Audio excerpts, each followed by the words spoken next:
새해 첫 주일이었던 지난 주일, 하나님께서는 우리가 이 땅에 살아야 할 목적과 그 목적을 이루기 위한 훈련 방법에 대해 말씀하셨습니다. 우리 한 글자로 보면 이렇게 되어 있었죠. 우리의 목적은 말씀으로 살기. 말씀은 곧 예수. 예수로 살기. 그리고 그렇게 살아갈 방법은 경건 훈련을 하는 것이다. 경건도 즉 예수다. 이렇게 얘기를 했었죠. 그래서 예수 훈련, 경건 훈련. 예수처럼 살면서 하나님 나라를 이 땅에 세우는 것이 우리의 목적이고 그 목적을 이루기 위해 예수 훈련, 경건 훈련을 게을리하지 말라 이렇게 말씀하셨습니다. 오늘 집사님께서도 그 내용에 관해서 기도를 해주셔서 감사합니다. 그래서 오늘부터 8주 동안은 경건 훈련의 방법에 대해서, 경건 훈련 방법에 대해서 좀 더 구체적으로 말씀을 나누고자 합니다. 신약 성경에는 예수님의 가르침이 참 많이 나오죠. 그 첫 번째 가르침이 오늘 우리가 함께 읽었던 마태복음 5장부터 7장까지 소개되고 있는 산상수훈입니다. 예수님께서 공생애를 시작하시고 나서 처음으로 가르치신 말씀. 산상수훈이라고 하죠. 우리 산상수훈. 지금 한자로 이렇게 보면 산 위에서 가르치신 교훈이다 해서 산상수훈입니다. 그 예수님의 첫 설교라 그랬잖아요. 첫 설교. 설교자에게 첫 설교는 정말 참 큰 의미가 있습니다. 누구라도 그 첫 설교에서 가장 중요한 핵심을 넣어서 얘기하게 돼 있어요. 첫 설교라면. 그래서 저도 지안교회 개척 감사 예배 때 우리 지안 평안에 이르다. 어떻게 하면 사람이 평안에 이를 수 있는지 그 내용에 대해서 설교했던 기억이 납니다. 그럼 예수님은 무엇을 가장 중요하게 생각하시고 첫 설교를 하셨을까? 이렇게 생각하게 되죠. 예수님이 가장 중요하게 생각하신 건 뭐였을까? 그래서 예수님의 첫 설교 내용을 살펴보면 그냥 단 한 가지 이겁니다. 사람이 예수로 살 수 있는 방법. 우리가 지난주에 얘기했던 이거죠. 사람이 예수로 살 수 있는 방법. 예수님이 이 땅에 사람으로 오신 목적이 바로 그거기 때문에요. 사람으로 사시면서 사람에게 보여주신 거거든요. 사람이 어떻게 하면 하나님처럼 살게 되는지. 그래서 예수님이 오신 목적이 그것이기 때문에 첫 설교도 그것에 관해서 말씀하신 것이 바로 산상수훈이다. 이런 뜻입니다. 그래서 디모데전서 지난주에도 우리가 디모데전서 3장 16절에서 뭐라 그랬냐면 이 사람이 하나님처럼 사는 방법이 너무나 크다. 그 경건의 비밀이 너무나 크다. 이렇게 얘기했잖아요. 내가 예수가 된다고? 내가 하나님처럼 살 수 있다고? 이 비밀이 너무 큰 거예요. 그래서 바울이 이 경건의 비밀이 너무나 크다 이렇게 얘기를 했었어요. 예수님은 이 비밀, 이 너무나도 큰 비밀을 지금 오늘부터 이제 8주 동안 8가지 복으로 말씀하십니다. 그 경건의 비밀을 하나하나 쪼개서 8가지 복으로 말씀하셔요. 그래서 그걸 우리가 흔히 팔복이다 이렇게 얘기하죠. 팔복. 새해가 되면 우리가 이제 흔히 사람들에게 인사하는 인사가 그거잖아요. 새해 복 많이 받으세요. 새해 복 많이 받으세요. 오늘 말씀을 통해서 우리 성도들이 받아야 할 진정한 복이 무엇인지 바로 깨닫는 시간이 되시기를 소망합니다. 아멘. 먼저 제가 오늘 본문을 두 곳으로 잡았는데요. 두 곳으로 잡은 이야기부터 하겠습니다. 그 이유가 무엇인지. 산상수훈의 구조를 보면 예수님은 설교의 서두에서 8가지 복에 대해서 말씀하시죠. 오늘 3절부터 시작해서 8가지 복 쭉 얘기를 하세요. 그런데 한 가지 복에 대해 말씀하시고 나서는 전혀 그에 관해서 설명이 없어요. 예를 들어서 오늘 본문을 먼저 이거죠. 3절. 심령이 가난한 자는 복이 있나니 천국이 그들의 것이다. 이렇게 말씀하셨다면 당연히 심령이 가난하다는 뜻이 무엇인지를 설명해 주셔야죠. 그렇죠? 그리고 왜 천국이 그들의 것인지 또 말씀을 해 주셔야지. 그래야 설교가 되잖아요. 그래야. 그런데 그렇게 하지 않으셨어요. 이 다음에 그냥 바로 다음 복이 나오죠. 다음 복이. 애통하는 자는 복이 있나니 그들이 위로를 받을 것이다. 그럼 이것도 마찬가지죠. 뭘 애통해야 된다는 얘기인지, 뭘 애통해야 된다는 건지, 그리고 왜 그들이 복이 있고 위로를 받을 것이라는 것인지 말씀이 전혀 없어요. 바로 또 이렇게 넘어가거든요. 온유한 자. 근데 온유한 자는 복이 있나니 그들이 땅을 기업으로 받을 거래. 아, 그러면 생각해 볼까요? 우리 이 세상에 사는 온유한 자들은 다 땅 부자예요? 이 세상에 온유한 성격을 가진 사람이 얼마나 많습니까? 정말 온유한 사람들. 그들은 다 땅 부자냐고. 이게 도대체 무슨 뜻인지 얘기를 해 주셔야 될 거 아니에요. 무슨 뜻인지. 근데 얘기가 없어요. 아무 말씀도 없으셔. 그래서 어떤 설교자가 이렇게만 얘기한다면 이 설교를 이해할 청중은 단 하나도 없다는 거예요. 오늘 첫 번째 본문에서 이 심령이 가난한 자는 복이 있나니 천국에 그들일 것이다. 자, 이렇게 말씀하셨다면 먼저 제가 빨간 걸로 해놓은 심령과 가난이 무슨 뜻인지를 알아야 돼요. 그러면 심령은 뭘까요? 심령. 우리가 언뜻 생각해 보면 심령이 뭐예요? 마음, 생각, 또 영혼, 뭐 이렇게 생각되죠. 마음이 가난한 자, 영혼이 가난한 자, 이렇게 생각될 수 있어요. 그런데 성경에서 이 영혼을 우리가 그때 배웠는데 항상 두 가지로 얘기를 하죠. 영혼이 헬라어로 두 가지였어요. 뭐 히브리어, 구약 히브리어도 마찬가지고 헬라어로도 마찬가지. 두 가지였어. 두 가지 영혼. 혹시 헬라어 영혼 기억나세요? 푸뉴마. 오케이. 또 하나. 푸시케. 아, 이제는 바로바로 나오시네. 자, 푸뉴마와 푸시케예요. 일단 푸뉴마를 보시면 바람이라는 뜻이 제일 1일 뜻이죠. 제일 1의 뜻. 바람, 호흡. 그래서 하나님께서 바람을 후 불어넣으셔서 사람에게 불어넣으셨잖아요. 그 바람, 호흡. 우리가 호흡하는 것도 똑같아요. 근데 아무튼 뒤에 보면 성령이라고 돼 있잖아요. 성령. 푸뉴마 그러면 저 단어만 딱 나오면 일반적으로 성령을 의미해요. 성령. 근데 바람, 호흡이라는 뜻이 있기 때문에 앞에 만약에 푸뉴마 앞에 악한이란 뜻이 단어가 들어갔다. 그러면 악령이 돼요. 악한이라는 형용사가 하나 붙으면 악한 푸뉴마 그러면 악령인 거예요. 근데 악한이 없고 그냥 푸뉴마만 딱 나왔다 그러면 그냥 일반적으로 성령인 거예요. 원래 영은 다 선했거든요. 그러니까 성령인 거예요. 이 푸뉴마는 그런 뜻이에요. 그럼 푸시케는 뭘까요? 푸시케는 그냥 영혼 이렇게 돼 있죠. 영혼, 목숨, 생명 이런 뜻이에요. 저 푸뉴마도 영혼이라는 뜻이 있고 푸시케도 영혼이라는 뜻이 있는 거예요. 그런데 두 단어의 차이가 뭐라 그랬습니까? 두 단어의 차이. 둘 다 영혼이라면 차이가 있을 거 아니에요.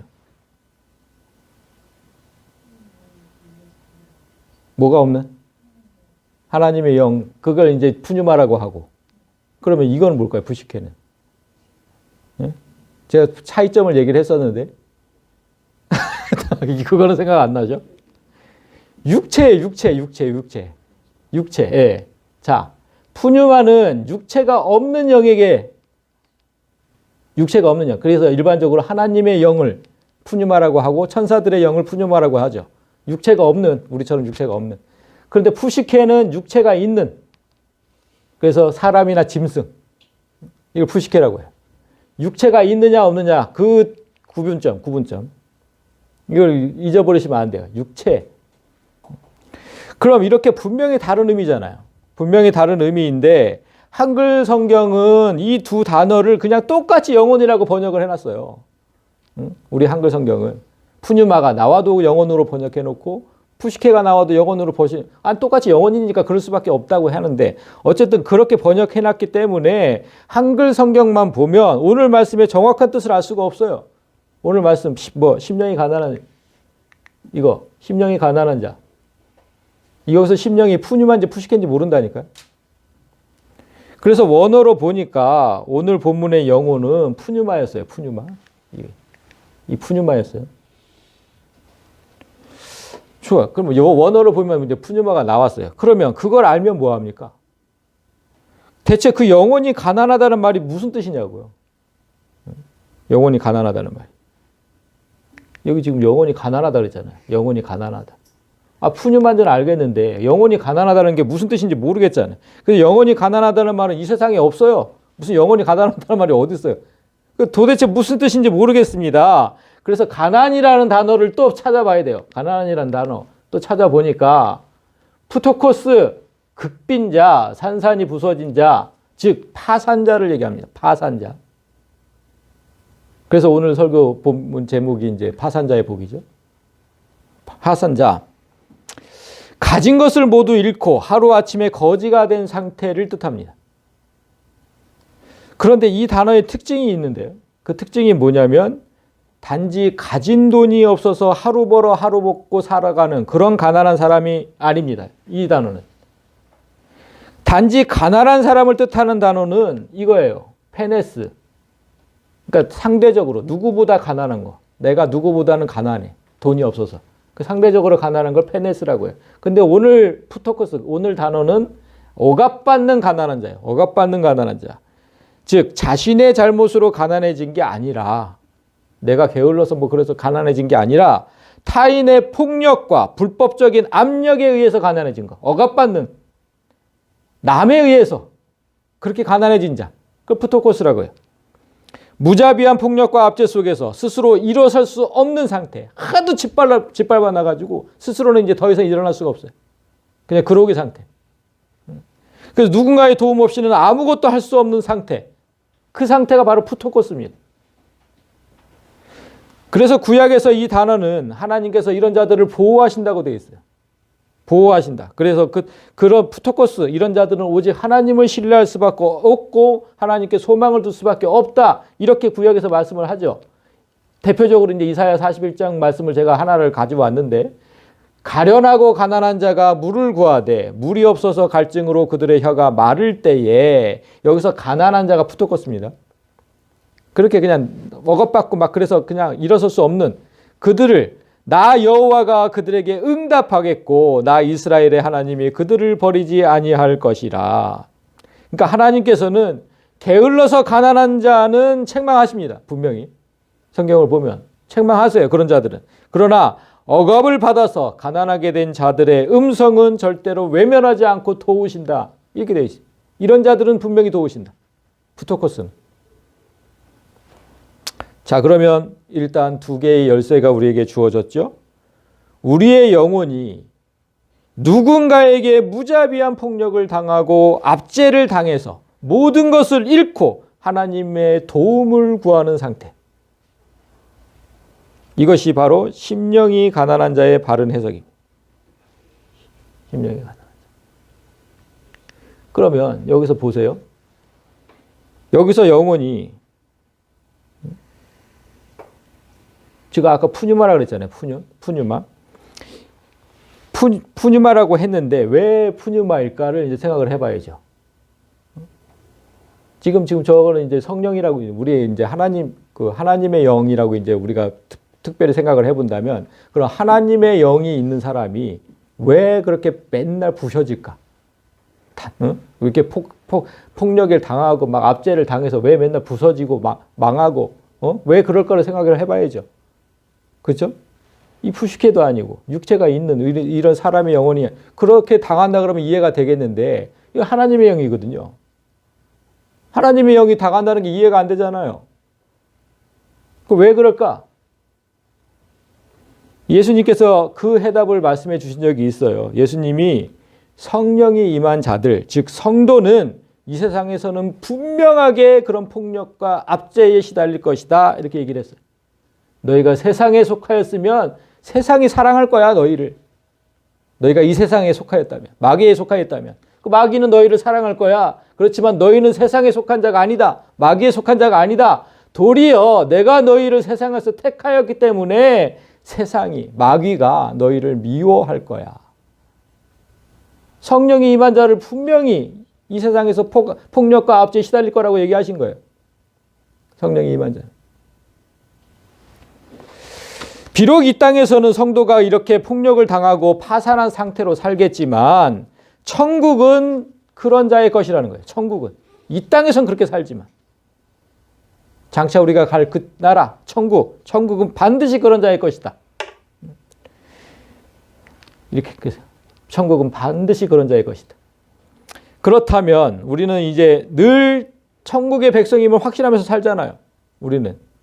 그러면 이제 우리가 생각해 볼 게 뭐냐면 지금 우리가 그런 상태로 살고 있는지를 한번 생각해 봐야죠. 맨날 지금 여러분이 한번 생각해 보세요. 맨날 누군가에게 무자비하게 얻어 터지고 압제를 당해서 아무것도 할 수 없어서 그저 하나님의 도움만을 구하면서 살고 있는지. 그런 자가 천국을 갔는데요. 그런 자가. 그럼 나는 그렇게 살고 있는지 한번 생각을 해봐야죠. 만약에 아닌데요? 저는 정말 너무 평안하게 사는데요. 이런다면 이 말씀에 비춰보면 정말 아직 천국의 백성이 안 된 거예요. 그 사람은. 그렇지 않아요? 넌 너무 평안한데요. 이 세상에서? 아주 살기 좋은 세상이에요. 그러면 천국의 백성이 아닌 거예요. 근데 반대로 네 맞습니다. 저는 진짜 그런 상태에 있습니다. 너무너무 괴로워서 이 세상에 사는 게 너무너무 괴로워서 진짜 하나님을 바라볼 수밖에 없고 빨리 그냥 죽었으면 좋겠고 천국 가고 싶고 이 세상 사는 게 너무너무 싫고 괴로워서 그러면 정말 천국의 백성인 거예요. 그러면 이제 우리가 생각해 볼 게 또 하나 있죠. 그렇게 산다면 정말 매일매일 힘들게 저는 맨날 이 세상 사는 게 너무너무 고통스러워. 그러면 하루하루가 진짜 힘들 거 아니에요. 그러면 우리 성도는 맨날 그렇게 살 수밖에 없냐? 이 땅에서는 진짜 하루하루 괴로워하면서 그렇게 살 수밖에 없는지 이 질문이 또 나오잖아요. 그럴 수밖에 없는 거예요. 어떻게 되는 거예요? 이 세상에서 더는 고통당하고 싶지 않으면 그럼 예수 믿는 걸 포기하면 되죠. 예수 믿는 걸 포기하면 돼요. 예수님이 그랬잖아요. 예수를 믿기 때문에 세상에서 고통을 당하는 거라고. 그럼 예수를 포기하면 돼요. 그러면 고통스럽지 않게 살 수 있어요, 우리는. 그러면 그것도 말이 안 되니까. 그렇게 하면 또 예수를 포기한다는 건 더더욱 말이 안 되니까 여기서 끝나면 안 되는 거예요. 그냥 여기서 끝나면 안 되는 거예요, 말씀이. 이렇게만 끝나면 우리는 이 땅에서 매일 얻어 터지고 살다가 맨날 고통스럽게 살다가 그냥 죽어서만 갈 수 있는 천국만 바라보고 살 수밖에 없는 그런 삶밖에 안 돼요. 그런 삶밖에. 그러니까 말씀이 여기서 끝나면 안 되는 거예요. 근데 성경은 분명하게 우리한테 뭐라고 하셨나요? 지난주일에도 말씀하시지 않았습니까? 우리는 이 땅에 천국을 세우기 위해 역사적 사명을 띠고 태어났다. 지금 집사님 기도하셨듯이. 그랬잖아요. 여기서 천국을 맛보지 못한다면, 여기서 천국을 우리가 세우고 맛보지 못한다면 그건 죽어서도 못 가요. 그게 원리. 여기서 천국을 조금이라도 맛본 사람이 천국 갈 수 있는 거예요. 그래서 이 구절을 설명할 수 있는 다른 말씀이 있어야 돼요. 이 구절을 설명할 수 있는 구절이. 도대체 이 땅에서 어떻게 하면 이 악한 사탄 마귀가 권세를 쥐고 있는 이 땅에서 파산자로 살면서도 기쁘게 살 수 있을까? 이게 나와야 되는 거예요. 이게 어떻게 하면 그렇게 살 수 있는지. 우리가 조지신학 성경론을 배웠는데 성경론. 성경의 특성 중에 뭐 한 가지가 있었어요. 자증성이라는 게 있어요. 자증성. 스스로 스스로 증명한다. 성경은 스스로 증명한다. 성경에 기록된 말씀은 성경 스스로가 설명하고 증명한다. 분명히 배웠습니다.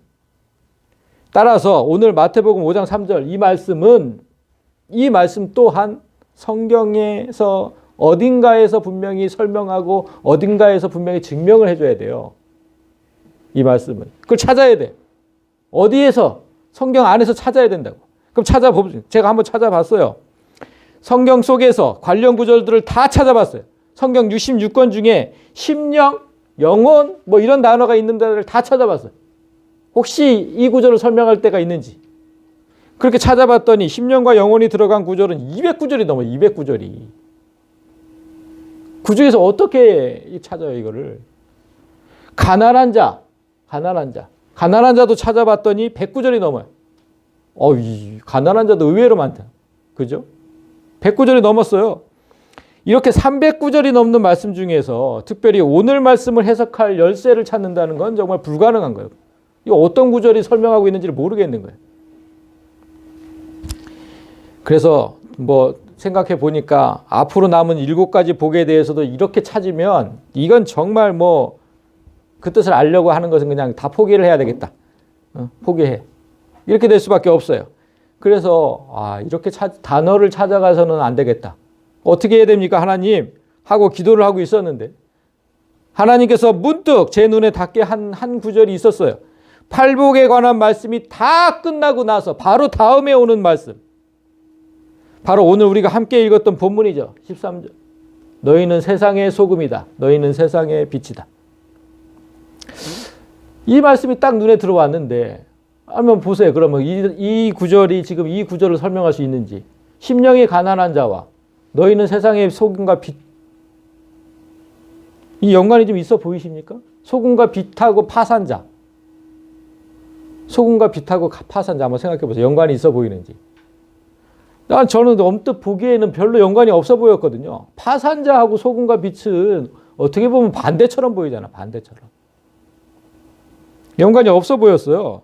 그래서 이 구절이 설명할 수 없을 것 같은데 처음엔 확신이 들 수가 없었어요.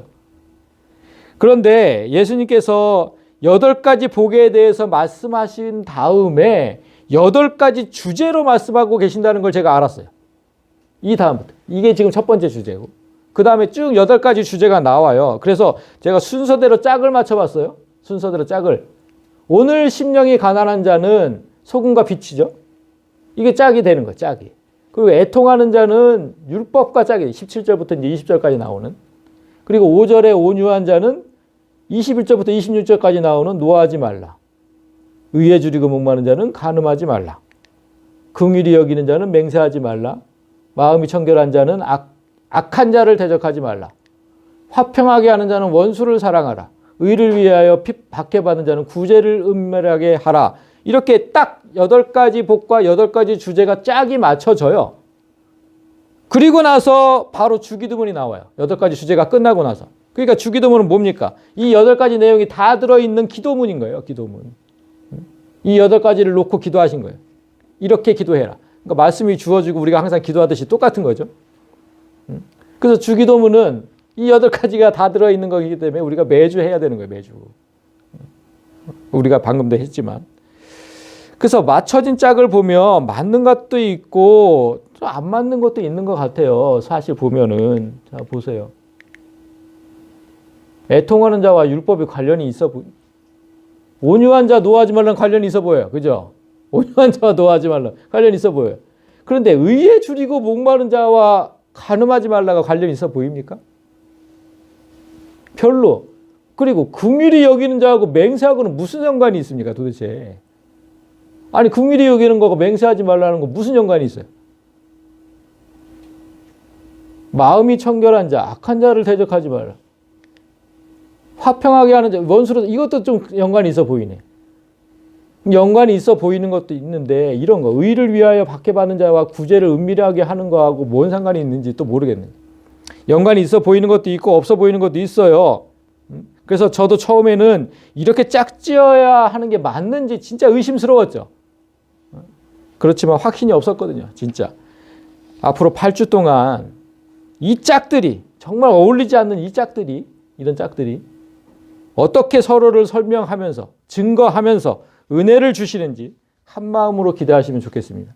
아멘. 자, 그럼 이제 빛과 소금이 파산자와 어떤 관련이 있는지를 알아보기 위해서 빛과 소금, 파산자와 관련이 있다고 했는데 이 땅에서 파산자로 산다는 게 어떤 의미인지를 먼저 보겠습니다. 이 땅에서 파산자로 사는 건 어떤 거냐? 한 인물을 통해서 볼게요. 딱 보시면 엘리야 얘기죠. 엘리야. 이세벨이 사신을 엘리야에게 보내어 이르되 내가 내일 이맘때에는 반드시 내 생명을 저 사람들 중 한 사람의 생명과 같게 하리라. 성경을 아시는 분들은 딱 어느 장면인지 아실 겁니다. 엘리야가 갈멜산에서 바알의 선지자들과 450대 1로 싸워서 이긴 직후에 이세벨이 아합의 부인 이세벨이 엘리야를 협박하는 장면이죠. 내일 이 시간에 내일 이 시간에는 반드시 내가 너를 죽이겠다. 반드시 선전폭을 딱 한 거예요. 내가 못 죽이면 그냥 내가 죽을 거다. 그렇게 이후에 구절이 그렇게 되어 있어요. 내가 못 죽이면 내가 죽일 거야. 응? 이 협박을 들은 엘리야가 어땠을까요? 이 협박. 이 지금 여자가 이세벨이 여자잖아요. 아니 어저께 방금 전에 뭐 450대 1로 싸워서 이겼어요. 근데 여자 한 명이 이렇게 협박했다고 지금 뭐 엘리야가 겁을 먹을까요? 450대 1에서 싸워서 이겼다니까? 근데 뭐 여자 한 명을 무슨 겁을 내냐고요. 콧방귀도 안 꼈을 것 같아. 콧방귀도. 네 맘대로 해라. 네 맘대로. 할 수 있으면 해봐라. 이랬을 것 같아. 그런데 정말 그렇게 생각하는 게 상식적인데 우리의 예상과는 전혀 다른 말을 하죠. 엘리야가 광야로 들어가 하루길쯤 가서 한 로뎀 나무 아래에 앉아서 자기가 죽기를 원하요. 죽여달라는 거예요. 그냥 하나님께. 이르되 여호와여 지금까지만 아주 넉넉합니다. 이제 충분합니다. 이제 내 생명을 거두어 주시옵소서. 이제 그냥 아주 죽여 주시옵소서. 예전에 저는 이 장면을 보면서 정말 이해가 안 됐어요. 정말 아무나 경험할 수 없는 그 경험을 했잖아요. 그 갈멜산에서. 얼마나 큰 경험을 했습니까? 무슨 그냥 물을 몇 드럼을 갖다 붓는데 거기에 불이 붙고 막 그냥. 그 450대 다 죽였잖아요, 그냥. 그런 경험을 하고도 한 여자의 협박에, 단 한 여자의 협박에, 하나님은 없어. 이제까지 경험한 하나님은 없고 죽여달라고 지금 청하는 이 엘리야를 이제 어떻게 이해를 해야 됩니까, 이거? 이거 어떻게 이해해야 됩니까? 바로 다음 날, 이 말이 돼요? 콧방귀도 안 꼈어야 맞는 건데. 이해가 되지 않았어요, 저도. 정말 한심하다고, 진짜. 뭐 이런 놈이 다 있나요? 진짜 한심하다. 이렇게 얘기했죠. 그런데 한심한 건 한심한 거고, 왜 그랬을까가 진짜 궁금하지 않아요? 왜 이랬을까? 왜 엘리야는 왜 이래야 했을까? 바로 어저께. 그런 크신 능력을. 그게 진짜 궁금했거든요. 왜 이랬는지. 하나님의 도움으로 큰 승리를 경험한 바로 다음 날 왜 그렇게 겁을 먹고 떨었을까? 죽기를 소망을 했을까? 이렇게 궁금해하는 걸 기도하면 하나님께서 알려주신다니까. 기도하면. 성경 읽다가 모르고 진짜 궁금하면 알게 해달라고 기도하세요. 그럼 알려주십니다. 자, 저도 이제 이거를 놓고 이제 기도를 했죠. 왜 이랬습니까? 엘리야는 도대체 성경을 이제 앞뒤를 다 읽어봤어요. 그러면 여기서 제가 한 가지 깨달은 게 있는데 언젠가 제가 말씀드린 게 있었어요. 이 메마는 아내 증후군 생각나십니까? 남편에게 허구한 날 죽도록 얻어 터져요. 그런 아내가 있어요. 근데 그 폭력에서 벗어나도록 누군가 도와주려고 해요. 그러면 그 사람을 오히려 배척을 해요. 상관하지 말라고. 내 일이니까. 도와주는데. 안 맞도록 도와주려고 하는데 상관하지 말라 그래. 그 사람을 오히려 배척을 해. 남편을 떠나려고 하는 게 아니라. 네가 나를 도와주면 내가 남편한테 더 맞아. 이거거든요. 이게 메마는 아내 증후군이에요. 폭력이 오랫동안 지속이 되면 그때는 폭력에서 벗어나려고 노력하는 게 아니라 그 폭력이 더 강해지지 않기만을 바라는 상태가 돼요. 애굽에서 노예로 일하던 이스라엘 백성이 바로 그랬어요. 이스라엘 백성이 바로의 폭력 앞에서 보였던 그런 보였던 상태 두 가지 장면을 볼게요. 당신의 종들에게 짚을 주지 아니하고 그들이 우리에게 벽돌을 만들라 하나이다. 여태까지는 지푸라기를 주면서 벽돌을 만들려고 했는데 이제 그 지푸라기를 끊었어요. 누구 때문에 그랬어요? 모세 때문에 그랬잖아요. 모세 때문에. 모세가 가가지고 내 백성 데리고 갈 거라 이렇게 얘기하니까 바로가 이렇게 만든 거잖아요. 그러니까 이제 이스라엘 백성들이 짚을 주지 않고 우리에게 벽돌을 만들라 하나이다. 당신의 종들이 이렇게 매를 맞사오니 뭐 때문에 그래요? 뭐 때문에? 이는 당신의 백성의 우리 죄 때문이래. 우리 죄 때문에. 이렇게 얘기하잖아요. 무슨 죄가 있었어? 이스라엘 백성은 아무 죄도 그냥 없었지. 그냥 모세가 가서 얘기를 했더니 바로가 그냥 이렇게 지금 폭력을 가하는 건데 자기 죄 때문이네. 자기 죄 때문에. 그들의 죄 때문인데 아닌데도 엘리야가 맞는 이유도 엘리야의 죄 때문이 아니었죠. 똑같아요. 두 번째 장면을 볼까요? 모세가 이와 같이 이스라엘 자손에게 전하나 그들이 마음의 상함과 가혹한 노역으로 말미암아 모세의 말을 듣지 아니하였더라. 계속되는 폭력에 마음이 상해서 더는 하나님의 말씀을 듣지 않으려고 해요. 모세의 말을 듣지 않았다는 건 하나님 말씀을 안 듣는 거잖아요. 모세는 항상 하나님 말씀을 전했으니까. 하나님 말씀을 안 듣는 거예요. 이제는 마음의 상함과 가혹한 노역으로 말미암아. 매 맞는 아내 증후군이 나오는 거예요. 지금. 상관하지 말라는 거예요. 이제 더 이상 상관하지 말라. 제발 좀 우리 인생에 상관하지 말라. 더 맞기 싫으니까.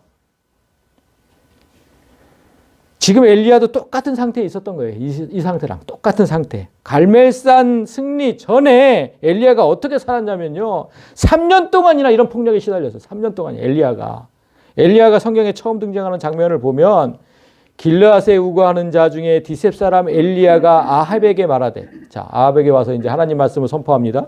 내가 섬기는 이스라엘의 하나님 여호와께서 살아계심을 두고 맹세하노니 내 말이 없으면 수년 동안 이 땅에 비도 이슬도 내리지 아니하리라. 엘리야는 등장부터 하나님의 심판을 담대하게 전했습니다. 담대하게. 그 다음에 1절인데 2절이 어떻게 됐을까요? 2절에. 담대하게 전하고 나서 계속해서 엘리야가 막 이렇게 담대하게 나가야 되는데 너무 또 다른 반전의 장면이 나와요. 여호와의 말씀이 엘리야에게 임하여 이르시되 너는 여기서 떠나 동쪽으로 가서 요단 앞 그릿 시냇가에 가서 숨어라. 그렇게 담대하게 전하라고 해놓고 하나님께서 지금 숨으라고 얘기하시대. 숨어라. 그 시냇물을 마시라. 내가 까마귀에게 명령해 너를 먹이라. 아니 까마귀를 몰래 보내가지고 먹이면서 숨어 있으래요. 숨어 있으래. 아니 뭐 하나님 왜 이러시는 거예요? 가서 그럼 전하라고 하지나 말든지. 전하라고 해놓고 왜 숨어야 되냐고 도대체. 나 이거 보면서도 진짜 제가 막 그냥 뭐 담대하게 전해놓고 숨으라 그러면 저 진짜 불만일 것 같거든요. 안 그래요? 내가 3년 동안 숨어 있으라 그러면 진짜 불만일 것 같아요. 근데 이렇게 하셨어요. 하나님께서 직접 그럼 이렇게 숨어 지낸 세월이 무려 3년이거든요. 3년. 숨어 지내본 사람만이 그 고통이 얼마나 큰지 알아요. 그 고통이 얼마나 큰지 알아요. 엘리야는 그렇게 오랜 시간 세상의 폭력에 가슴 졸이며 살았어요. 그러니까 3년 동안 엘리야를 찾아다니려고 얼마나 그 아합 왕이 그 숨어 지낸 사람이 진짜 고통스럽게 사는 거죠. 그런데 지금 그 폭력이 다시 시작된 거잖아요. 반드시 내가 너를 죽이겠다. 다시 시작된 거예요, 지금. 그 폭력이. 자연이 움츠러들 수밖에 없어요. 자연이. 엘리야에게 이 협박은 강력한 트라우마였던 거예요. 3년 동안 그렇게 살았기 때문에 그 협박이 다시 올 때 그 트라우마가 다시 살아나는 거예요. 이렇게 공포의 트라우마가 발동하면 누구의 말도 듣지 않아요. 그냥 죽여달라는 거예요. 하나님. 그냥 죽여주세요. 이거 그냥 병이 도진 거죠. 병이. 그 공포의 병. 이스라엘 백성이 애굽의 폭력에서 벗어나는 걸 포기했던 이유하고 엘리야가 이세벨의 폭력에서 벗어나는 걸 포기했던 이유가 똑같은 거예요. 오랫동안 지속된 거예요. 폭력이. 오랫동안. 대항하면 할수록 더 많은 폭력과 고통이 가해진다는 걸 아는 거예요. 그래서 포기하는 거예요. 그냥. 그 폭력에서 벗어나는 거예요. 이런 상태가 바로 영혼의 파산 상태입니다. 영혼의 파산. 너무너무 맞아가지고. 이제는 아무것도 할 수 없어. 다 하기 싫어, 이제. 그냥 하나님의 도우심만을 구할 수밖에 없는. 그 영혼의 파산 상태. 예수님은 이 상태에 이르러야 비로소 너희가 천국의 백성이 될 수 있다고 하신 거거든요. 우리가 그 상태에 있는지 한번 돌아봐야 된다니까. 이 세상에서는 진짜 더 이상 아무것도 하기 싫어. 그러나 아까 말씀드렸듯이 그 파산 상태에 그냥 머무르라고 한다면 견딜 수 있는 사람이 없어요. 하루하루 고통스러운 삶을 어떻게 살아요? 무슨 성도의 삶이 그러냐고. 그래서 그 상태에서 벗어날 길을 알려주시는 거예요. 분명한 건 그 길은 파산한 사람만이 갈 수 있다는 거예요. 그렇죠? 조건이 파산한 사람이에요. 파산한 사람. 영원히 파산한 사람. 그 사람만이 지금 이렇게 살아갈 수 있다는 거예요. 방법을 가르쳐 주신 거예요. 방법이. 이거 말씀 전에 분명히 파산하셔야 됩니다. 너희는 세상의 소금이라. 너희는 세상의 빛이라. 예수님은 먼저 너희가 세상에 있다는 걸 명심해. 제가 파란 걸로 해놨잖아요. 그래서 너희가 세상에 있다는 걸 명심해라. 이 땅, 이 악한 사탄마귀가 거세지고 있는 이 땅에 있다는 걸 명심해라. 그 땅에서 너희는 소금이고 그 땅에서 너희는 빛이다. 이 세상. 폭력과 압제를 당하는 곳에 너희가 살고 있다는 거죠. 그러나 그곳에서 평안을 누리는 방법을 알려줄 텐데, 자, 소금과 빛으로 살라는 거예요. 소금과 빛으로 살라. 그런데 어떻게 이게 평안을 누리는 방법입니까? 소금과 빛으로 사는 게 그게 무슨 평안을 누리는 방법입니까? 여기서 중요한 건 뭐냐면요. 소금과 빛이 되라는 게 아니에요. 소금이다 그랬잖아요. 빛이다. 소금이 되라, 빛이 되라가 아니라 이미 그렇다. 이미 우리는 이미 소금과 빛이라는 거죠. 역사적 사명을 띠고 소금과 빛으로 온 거예요. 그냥 우리는 이미. 이제 그만 정신 차리고 소금과 빛으로 이미 왔으니까 정신 차리고 네 진짜 모습을 똑바로 보이라는 거예요. 소금이고 빛이야 너는. 정신 차려. 세상은 갈수록 어두워져 가죠. 갈수록 폭력적이 돼갑니다. 뉴스 보는 거에 무서울 정도로 얼마나 폭력적으로 변해가는지 모릅니다. 정말. 사람 죽이는 게 너무 쉽죠. 이제는. 폭력을 가하고 그것이 뭐 육체적 폭력이든 성폭력이든 너무 뉴스 보는 게 무서울 정도로. 그러나 그 어둠은 빛을 이길 수 없고 세상은 갈수록 썩어가지만 그 썩는 것은 소금을 이길 수 없다는 거잖아요. 그 썩기 쉬운 생선 소금 안에 묻어나 봐요. 그게 썩는지. 안 썩거든요. 깜깜한 방 안에 스위치 한번 딱 키면 어둠이 없어지잖아요. 이길 수가 없어요. 어둠은 빛을 이길 수 없고 썩는 건 소금을 이길 수 없고 그래서 예수님이 이렇게 말씀하신 거예요. 너희는 세상의 소금이니 소금이 만일 그 맛을 잃으면 무엇으로 짜게 하리요? 후에는 아무 쓸데 없어. 다만 밖에 버려져 사람에게 밟힐 뿐이니라. 이 말씀을 보면서 우리가 이제까지 왜 그렇게 영적인 폭력을 당하며 살았는지 알 수 있어야 되는 거예요. 왜 우리가 여태까지 그렇게 당하고 살았는지.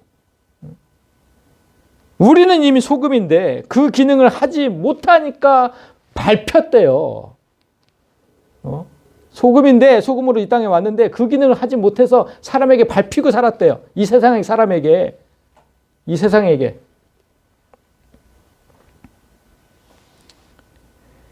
계속해서 영적인 폭력과 압제 속에 시달리는 이유가 우리가 소금으로 살지 못해서다.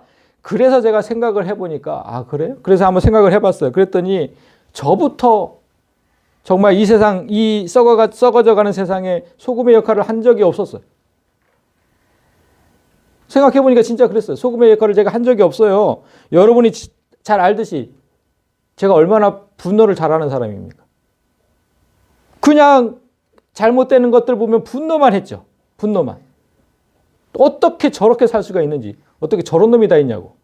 맨날 분노했죠. 그렇게 분노하고 정죄만 잘했죠. 정죄만. 세상을 변화시키려는 노력, 세상을 썩지 않게 하려고 하는 노력은 저는 한 게 없어요. 맨날 이 공간에만 있었던 거죠. 그 노력을 한 게 없어요. 그러니까 계속 밟힌 거예요. 계속 밟힐 뿐이다. 계속. 하나님 깨닫게 하셨죠. 사람을 사랑하지 못하고 계속해서 분노하고 정죄하는 건 분명 악한 영들의 폭력이 너를 유린하고 있는 것이다. 그건 그렇다는 거예요. 제가 여태까지 그렇게 폭력을 당하고 살았다는 거죠. 폭력을 당하고. 저는 이 폭력이 너무나 오랫동안 지속되어서 정말 고통스러웠거든요. 이 분노가 없어지지 않는 거예요. 없어지질 않아. 제가 그 말씀드렸잖아요. 뭐 정신병원을 가볼까 생각할 정도로 분노가 없어지질 않았어요. 분노가 계속 일어나면 정말 고통스럽거든요. 그 본인이 진짜 고통스러워요. 이게 안 없어지니까. 너무너무 고통스러웠어요. 그런데 그 폭력에서 빠져나오는 방법을 몰랐어요. 어떻게 하면 이게 없어지는지. 오늘 하나님께서 분명히 알게 하셨죠. 네가 소금으로 살지 못해서 밟히는 거다.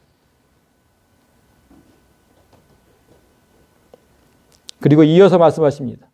너희는 세상의 빛이다. 산 위에 있는 동네가 숨겨지지 못할 것이요. 예수님 당시나 지금이나 산 위에 있는 사람들은 똑같아요. 산 위에 있는 사람들. 늘 가난한 사람들이에요. 산 위에 있는 동네. 만약에 너희가 세상의 빛이라면 그 동네가 숨어있지 못한다는 거예요. 숨어있지 못한다. 다 밝게 다 드러난다는 거죠. 밝게 다. 무슨 뜻입니까?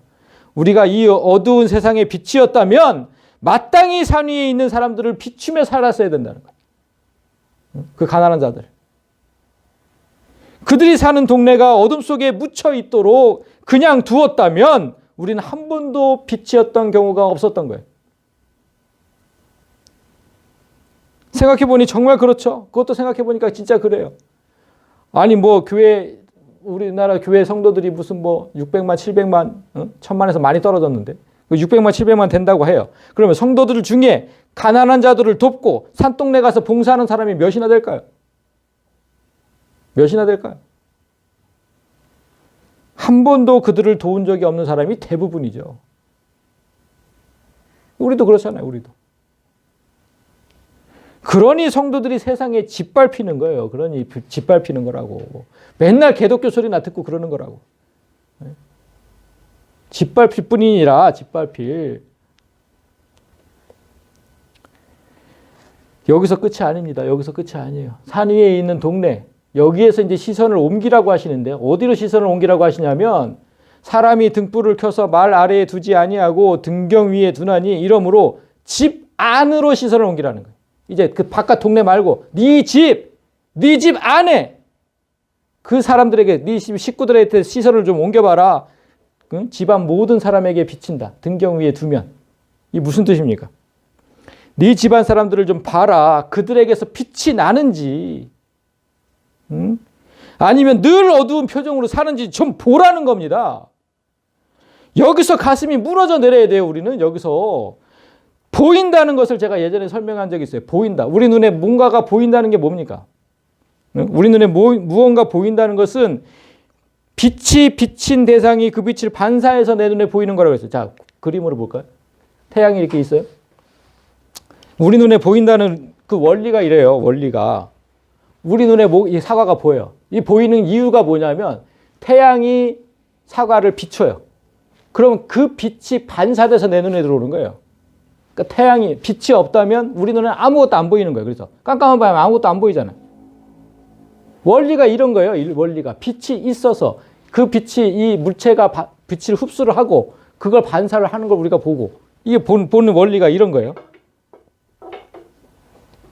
그렇다면 여러분 눈에 보이는 가족의 얼굴이 환하지 않고 어둡다면 내가 빛이 아니었다는 거죠. 내가 빛이 아니었던 거예요. 이제까지. 그러니까 늘 어두운 거예요. 내 눈에 보이는 가족의 얼굴이. 내가 비춰주지 못해서 내 아내의 얼굴이, 내 남편의 얼굴이, 내 부모와 자녀의 얼굴이 다 어두운 거예요. 내가 비치지 못해서. 우리 집안 분위기가 어둡다면 내가 빛으로 살지 못한 결과예요. 내가 빛으로 살지 못해서. 성도 여러분, 이 세상에서 우리가 기쁘고 평안하게 살지 못하는 이유는 내가 먼저 빛과 소금으로 살지 못했기 때문이라고 말씀하시는 거예요, 지금. 그래서 기쁘고 평안하지 않은 거지. 남 탓을 해? 남 탓을? 지금 예수님 분명히 말씀하신 거예요. 이 사실을 똑바로 알았다면, 그래서 마지막 절에서 이렇게 얘기하시죠. 이같이 너희 빛이 사람 앞에 비치게 하여 그들로 너희 착한 행실을 보고 하늘에 계신 너희 아버지께 영광을 돌리게 하라. 우리가 빛으로 사는 방법은 우리가 착한 행실을 하는 거예요. 착한 행실. 그것이 산 위에 있는 동네 사람들에게든 우리 가족에게든 착한 행실. 어둠에 있던 사람들이 내가 행하는 착한 행실을 보고 아, 저 사람이 빛이구나. 아, 저 사람이 하나님의 사람이구나. 그걸 알아본다는 거잖아요. 그걸 알아본다. 그들로 너희 착한 너희 빛이 사람 앞에 비치게 해서. 응? 만약에 그렇게 돼요. 그렇게 되면 그런 삶은 당연히 하나님께 영광을 돌리게 되겠죠. 하늘에 계신 너희 아버지께 영광을 돌리는 것이다. 그게. 이제 답은 명료해졌습니다. 더는 영적인 폭력에 시달리고 싶지 않다면, 이 사탄의 땅에서 승리하고 싶다면 이제 행동해야 되는 거죠. 이제 우리는 이미 빛이고 소금이다. 이걸 명심하고 이미 빛이고 소금이다. 빛이 되려고 소금이 되려고 노력하지 말고 그냥 네 진짜 정체로 살아라. 이제까지 몰랐던 거거든요. 그걸 몰랐어요. 내가 빛인지 내가 소금인지. 몰랐던 건 인정해요. 그럼 알았다면 이제는 네 진짜 정체로 살으라고. 자, 말씀을 맺겠습니다. 오늘 우리는 심령이 가난한 자의 의미가 결코 좋은 것이 아님을 알았어요. 영적으로 얻어 터진 상태가 뭐가 그렇게 좋겠습니까? 얻어 터져가지고 아무것도 할 수 없는 상태. 별로 좋은 의미는 아니에요. 그러나 그 상태에 이르지 않고는 절대로 하나님을 찾지 않는다는 그 사실을 깨달아야 돼. 그렇지 않고는 하나님을 찾지 않아요. 평안한데 뭘 찾습니까? 아무것도 할 수 없어야 찾죠. 제발 좀 저 좀 도와달라고. 하나님께서 우리를 영적인 파산에 이르게 하신 이유가 바로 그거거든요. 도무지 행동하지 않는 우리를 때리시면서 이 세상에서 빛과 소금으로 살기 위한 채찍으로 사용하고 계시는 거예요. 자, 산상수훈의 8복 중 첫 번째 복에 대한 말씀을 한 줄로 요약하면 이렇습니다. 심령이 가난한 자, 천국이 그들의 것. 우리는 세상의 소금과 빛. 이걸 딱 보면 이제 뭔가 탁 개념이 잡히셔야 돼요. 개념이. 연관이 있어 보여야 돼요. 연관이. 이거를 딱 한눈에 안 들어올 것 같아서 제가 좀 더 풀어서 갖고 왔습니다. 만약 네가 세상을 주관하는 영들에게 지속적인 폭력을 당하고 있다면 너는 내 사람이라는 증거다. 내 사람이니 당연히 천국은 너의 것이고 하늘의 모든 복도 너의 것이다. 만약 네가 그 세상의 폭력에서 벗어나고 싶다면, 이 세상에서 평안하게 살고 싶다면 너의 원래의 모습을 되찾으면 된다. 빛과 소금!